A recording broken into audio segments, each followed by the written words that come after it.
Италийн Пиза их сургуулийн эрдэмтэн Коррадо Маланга болон Их Британий Strathclyde их сургуулийн Filippo Bianda нар гэгч эрдэмтэд саяхан нарийн судалгаагаар Гизагийн 2 дахь том пирамидын доор урд өмнө олдож байгаагүй асар том байгууламжийг саяхан илрүүлээд байна. За тэд хамгийн сүүлийн үеийн радарын технологиг ашиглан газрын гүнд нуугдсан ерөвсөн аврах том байгууламжийг бол илрүүлээд байна. За тэд энэхүү нээлттэй хийхийн тулд синтетик апертур радар гэгч одоо SAR гэдэг нэртэй товчлсон нэр нь технологи ашигласан байгаа. За энэ нь болохоор газар доорх бүтэц байгууламжуудыг бол өндөр наривчлалтайгаар илрүүлэх чадвартай юм технологи байдаг. За энэхүү SAR гэх нэртэй технологиг танилцуулбал одоо дэлхийн гадаргүйн нарийн зургуудыг бүтээхэд ашигладаг нэг юм радарын төрөл байгаа. За энэ радарын долгионыг илгээж тэдгээр долгионоос үүссэн эсвэл одоо газаргүйг цохих үед буцаж ирэх хугацааг хэмжих замаарыг гэж ажилдаг. За радарын систем дараа нь мэдээллийг боловсруулж өндөр наривчлалтай зургуудыг бүтээдэг байгаа. SAR гэх технологи нь үүл бороо тэрч байтугай газрын гүнд нэвтэрч чаддаг учраас уламжилт аргаар ажиглахад хэцүү одоо тийм бүс нутагт зориулсан судалгааны болон газрын зурагт ашиглахад илүү юм тохиромжтой төхөөрөмж байгаа. За тэгэхээр Гиза пирамидын тухай судалгаа хийсэн Коррадо Маланга болон Filippo Bianda нар SAR технологиг ашиглан Хаапрегийн пирамид болон бусад пирамидын газрын гүний бүтцийг бол судалсан байгаа. Пирамидын гүнд радарын долгионуудыг илгээснээр тэдгээр долгионууд тусгалыг бол ингэж бүртгэсэн байгаа. Эдгээр тусгалуудыг бол боловсруулж дараа нь пирамид болон түүний доор байгаа нарийн бүтэц байгууламжийн 3D зургийг бол ингэж бүтээж гаргасан байгаа юм ба. За тэгэхээр нэг үгээр хэлбэл энэхүү SAR технологи нь газар доорх бүтэц байгууламжийг ухахгүйгээр байгалийн дурсгалт газрыг ингэж эвдэж сүйдэхгүйгээр судалгаа хийх боломжийг олгодог төхөөрөмж гэж бол ойлгож болно. Тэгэд үүний үр дүнд болохоор Гизагийн пирамидын доор өмнө олдоогүй байсан нууцлаг өрөөнүүд болон хонглууд гүн өхнүүдийг ингэж илрүүлсэн шинжлэх ухааны ертөнцид бол үнэхээр томоохон нээлтийг бол хийсэн гэж хэлж болно. За одоо хамтдаа эдгээр эрдэмтдийн газар доороос ингэж илрүүлсэн зүйлсийг хамтдаа сонирхцгоё. За тэгээд эрдэмтэд Гизагийн 2 дахь том пирамид болох Хаапрегийн пирамидыг судлах явцад тэд уг пирамид дотор ойролцоо юм 5 том байгууламж байгааг бол олж тогтоосон. За одоо харж байгаачлан яг ийм хэлбэртэй байгууламжуудыг бол эхлээд тэд тогтоосон байгаа. Дээвэр нь болохоор ийм налуу хэлбэртэй яг дүрсэлж хэлбэл ийм цамхаг шиг юм гэж харагддаг ийм объектууд Хаапрегийн пирамид дотор байна гэсэн үг. За тэгээд яг эдгээр цамхагууд нь яг ямар зориулттай яг юунд зориулж бүтээснийг бол одоохондоо бол хинч мэдэхгүй.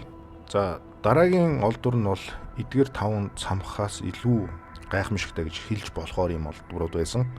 За яг энэ 5 цамхагийн доод талд нь 8 босоо юм цилиндр хэлбэртэй хөндөй ийм худаг гэж хэлж болохоор бүтэц оршиж байсан. За тэгээд энэхүү цилиндрийг тойроод ийм налуу спираль замууд одоо ийм тойрог замууд байна.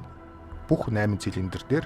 За тэгээд хамгийн гайхалтай нь эдгээр цилиндрүүд доошогоо 648 метрийн гүн рүү ингэж буусан байгаа юм.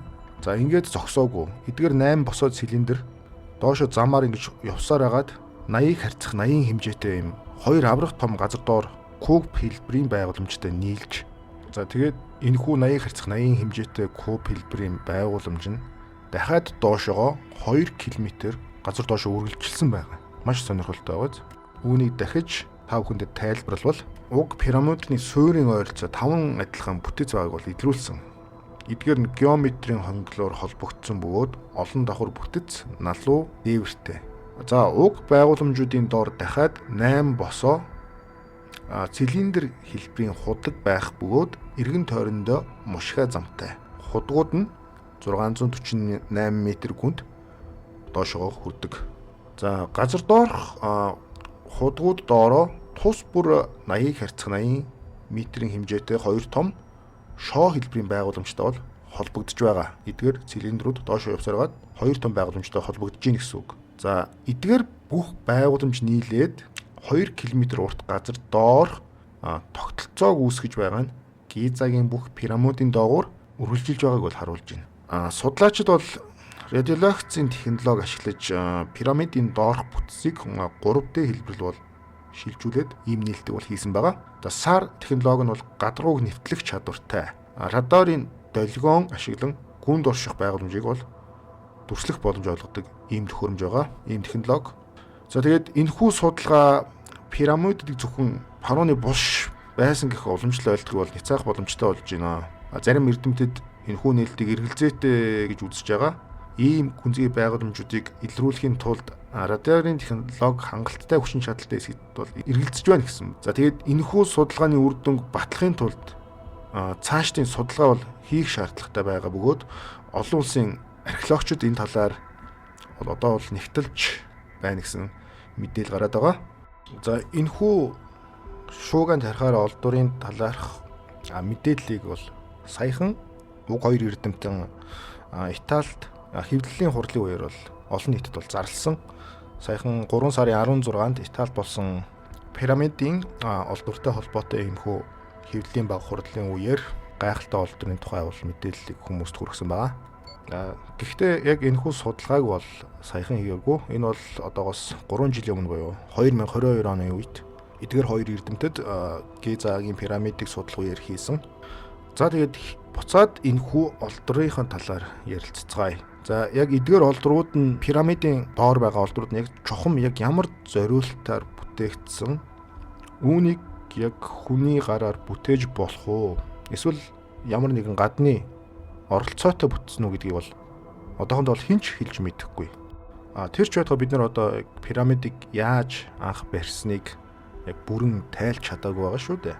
Үүнийг барихад маш олон мянган боолуудыг одоо ингэж дайчилж барьсан ч гэж үздэг. Мөн бас хувилдааны онолчид бол үүнийг ганц хүмүүс бүтээгээгүй. Өөр гадны буюу одоо өндөр соёл иргэншлийн хүмүүсийн тусламжтайгаар бүтээсэн. Одоо нэг үгээр хэлбэл харийнхны тусламжтайгаар бүтээсэн гэж бол үздэг. Гэхдээ бол энэ зөвхөн бол таамаглал, яг 100% үнэн гэсэн баталгаа байхгүй.